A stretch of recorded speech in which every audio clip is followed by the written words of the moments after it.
Hi everybody, this is Elizabeth with World's Cup of Joe, Awaken Your Soul. We are back to continue our Soul Through Literature series. Welcome, and let's go back through Soul Gone Wild, where we will be discussing soul found in Oscar Wilde's The Picture of Dorian Gray.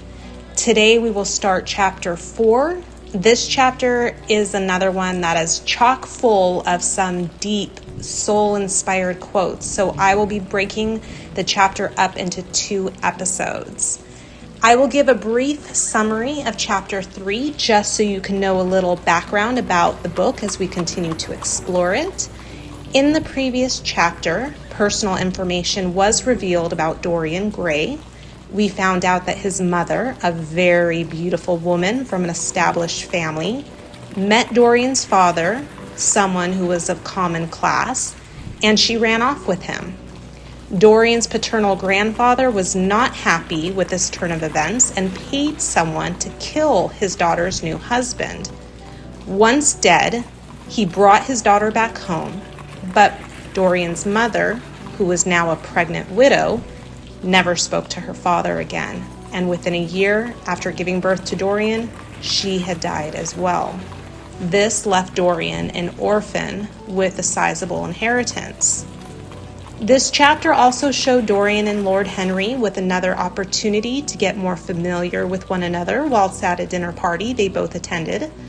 Dorian becomes even more enamored with Lord Henry, hearing him speak all night and impressing upon all the guests his unique ideologies. It is at the end of this dinner party that chapter 3 ends and where we will pick up our soul through literature. Soul Gone Wild, The Picture of Dorian Gray, chapter 4. First quote. Lord Henry had not yet come in. He was always late on principle. His principle being that punctuality is the thief of time. In the beginning of this chapter, Dorian is waiting for Lord Henry at his home, but Henry is late. I chose this quote to start off our episode because it is a quote that reveals so much in so few words. Henry, you'll recall from previous episodes, lives by the idea that life should be fueled by desire. He is the character in the book that almost always has a quip that can be interpreted as soul. The insights into life that he shares are ones that most readers would not be able to understand for their full complexity and depth. When it says that Lord Henry believed that punctuality is the thief of time, to the average reader, this line would not resonate. How could being on time to something steal away time? It seems like a contradiction. I love being able to get deep right at the onset of an episode. Remember, soul is presence. You are aligning with soul when you can still the mind and immerse yourself into your senses and be in the present moment. When you are in the present moment and focused on soul, you are making sure that what you are doing or experiencing is something that has the energy of soul, peace, love, or joy. When you are in the present moment, you often aren't thinking about time restrictions or a schedule because time is a man-made construct. Time is an illusion, and living your life adhering to a set of rules regarding time is making you go into mind and separating you from soul. That's deep, right? So when Henry says this, he is making a point that he will never be punctual, because in doing so, he is stealing the true moments of now in which he can just be. Punctuality is taking away moments of life worth being in by bringing you into a state of mind rather than helping you to align with soul. It is stealing your presence. Quote 2. You filled me with a wild desire to know everything about life. For days after I met you, something seemed to throb in my veins. As I lounged in the park or strolled down Piccadilly, I used to look at everyone who passed me and wonder, with a mad curiosity, what sort of lives they led. Some of them fascinated me. Others filled me with terror. There was an exquisite poison in the air. Dorian Gray. Let's start with the first sentence that Dorian tells Lord Henry in this passage. You filled me with a wild desire to know everything about life. When was the last time you were inspired? Like really, truly inspired? That feeling that makes you feel like you're about to embark on the greatest adventure of your life, even if you're in the most mundane place. You realize that everything that sparks a sense of wonder and passion is actually within you, not outside of you. It is the energy of soul that brings that feeling of joy. And with this joy comes a wonder and passion that allows you to search for an understanding of everything around you. Not for any purpose other than intrigue and delight. It's that same feeling before you go on vacation to a destination you're excited about. It's not the place, but rather the emotion that is invoked within that excites you. It's how one person can hate the beach while another can love it. Because it is not the place, it is the emotion that comes with the resonance of the place. Dorian is starting this passage off with being in a place of soul. Let's explore the next part of the quote. The next part in which Dorian is talking about how he used to look at everyone around him and wonder about their lives. This was him being back and forth between mind and presence, something many of us do without even realizing it. Let me explain. When he was looking at the people around him and seeing them, he was being present because he was using his senses in the now moment. But as soon as he started creating stories about what their lives were like, that is when he flipped into mind. Anything that is not in front of you is a story from the mind. Think about this for yourself. Let's say you just got home from work. It was sort of a stressful day and you decide to take a bath to try to focus on presence. You look at the water running and listen to it splash into the tub and you are in soul. Bam! Suddenly you're wondering how you could have handled the situation with your boss or coworker differently. Mind. Okay, back to the running water and how peaceful the tub feels. Soul. But what did my boss really mean when he said, mind?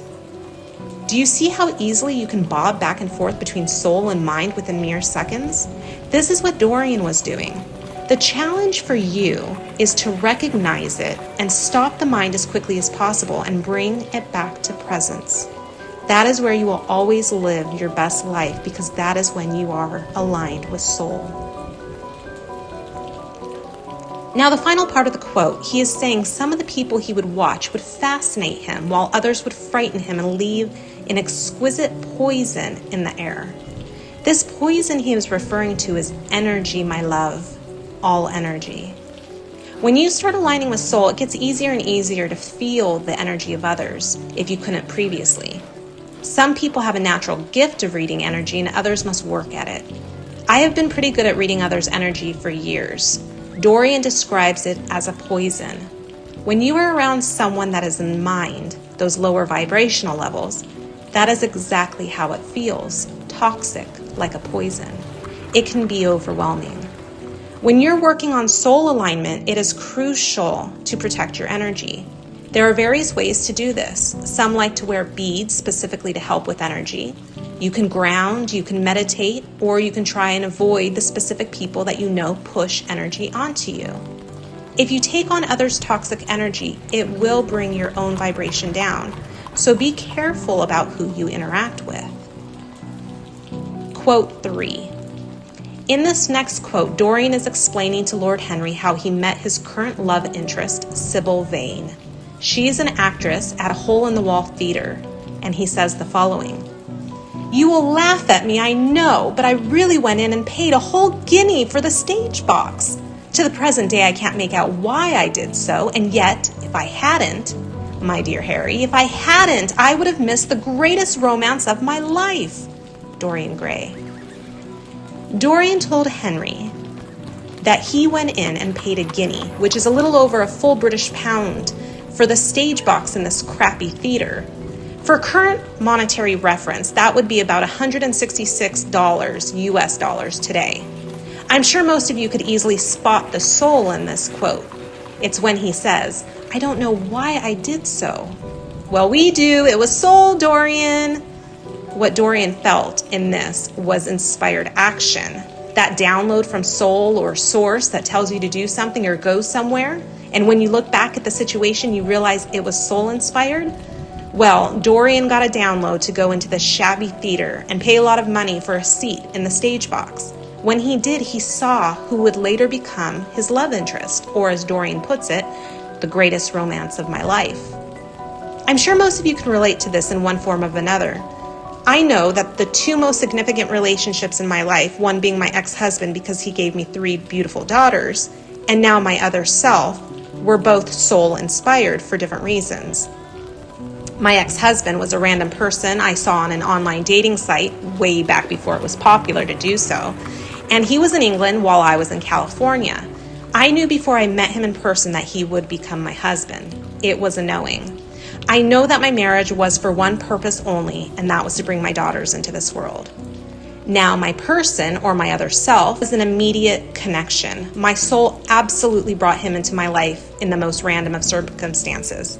The whole situation around our meeting was divine intervention, but that is soul for you.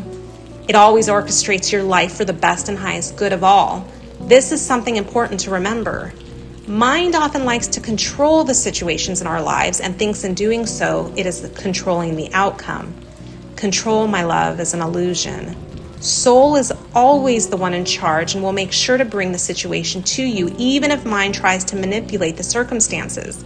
Soul will just find another way to bring you what is needed for you to get where you're going. Trust your soul has got you and surrender to the way the universe unfolds the events in your life. Don't judge them for good or bad in the moment. Just trust that you are highly favored and always protected. Quote 4. You said to me once that pathos left you unmoved, but that beauty, mere beauty, could fill your eyes with tears. I tell you, Harry, I could hardly see this girl for the mist of tears that came across me.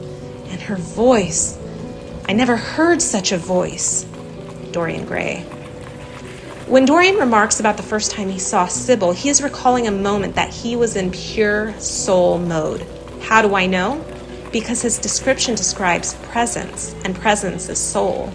When you're using your senses in the moment, you are being present. Notice how he describes the scene. He saw her and his eyes filled with tears, and her voice was unlike anything else. He is using the senses of sight and sound to be present in this memory. He was filled with love, which is soul, in the present moment. Quote 5. When one is in love, one always begins by deceiving oneself, and one always ends by deceiving others. That is what the world calls a romance. Lord Henry. This is such an interesting quote. I would absolutely apply this quote to the traditional soulmate connection. For those of you that follow our channel that are in a TF connection, you will know what I mean by this being applicable to soulmate. But I won't digress in the TF topic. That I will reserve for our Soul Love Through Literature series. If you haven't checked it out yet, please do so. It's incredible. But a soulmate relationship is one that is built on conditional love. You do this for me or make me feel this way, and I'll give you my love. But as soon as your love, attention, affection, or maybe even personality no longer please me, I will retract my love and I will walk away from this relationship. This is why so many marriages end in divorce. They start out exactly like Lord Henry says, by one deceiving themselves. Think about it. You get in a relationship with someone and you think it's going to be perfect. It'll be forever. And then personalities set in, you start getting annoyed with one another, and eventually you grate on one another's nerves so much that it ends with the couples parting their separate ways. Or as Lord Henry puts it, deceiving the other.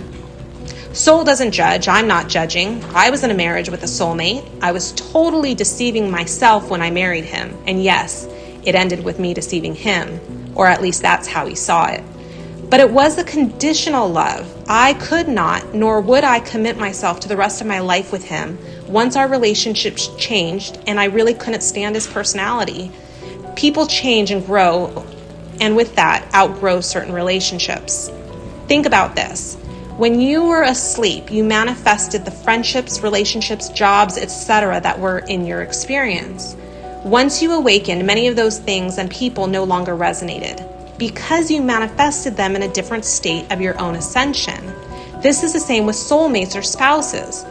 I manifested my ex-husband when I was asleep, and when I started to awaken, our relationship no longer resonated and no longer served my highest good. And that is when I left. The only unconditional love relationship is one of soul, because soul is love. It never deviates from that. Quote 6. She is more than an individual. You laugh, but I tell you, she has genius. I love her, and I must make her love me. You, who know all the secrets of life, tell me how to charm Sybil Vane to love me. I want to make Romeo jealous. I want the dead lovers of the world to hear our laughter and grow sad. I want a breath of our passion to stir their dust into consciousness, to wake their ashes into pain. My God, Harry, how I worship her. He was walking up and down the room as he spoke. Hectic spots of red burned on his cheeks. He was terribly excited. Lord Henry watched him with a subtle sense of pleasure. How different he was now from the shy, frightened boy he had met in Basil Hallward's studio. His nature had developed like a flower, had borne blossoms of scarlet flame. Out of its secret hiding place had crept his soul, and desire had come to meet it on the way. I included this final quote not for the soul that is shown in the passage, but for the overwhelming amount of mind that is conveyed. Dorian is gushing over how much he is in love with Sybil. It is quite poetic, albeit dark, the way he describes his love for her. When you have worked with enough people in addictive relationships, you can spot mind immediately. Dorian is completely in mind. This is not soul, and you can tell because he is in a low vibration of desire. If you look at the scale of consciousness, you can see that jealousy and desire are both on the lower scale of vibrations. He is talking about worshiping Sybil and how he wants the dead lovers to hear our laughter and grow sad. Keep in mind, soul is always conspiring for the good of all involved. It doesn't judge and it doesn't hate. It is pure, infinite love. Dorian is not speaking from soul, he is speaking from mind, as soul would never want to intentionally make others suffer. Even Lord Henry comments that he is filled with desire. Now, I do want to correct Henry's comment about soul and desire converging. In the place of soul, I would again replace it with ego. Henry is remarking about how much Dorian had changed from their first meeting, how he knows his wants and desires and now can express them out loud. Wants and desires, however, are ego, and that is why I say that this is a passage not of soul, but of mind. This is where we will conclude the first part of Chapter 4 of The Picture of Dorian Gray. Please join us next week as we finish the chapter. Thank you so much, and I look forward to spending soul through literature with you next week.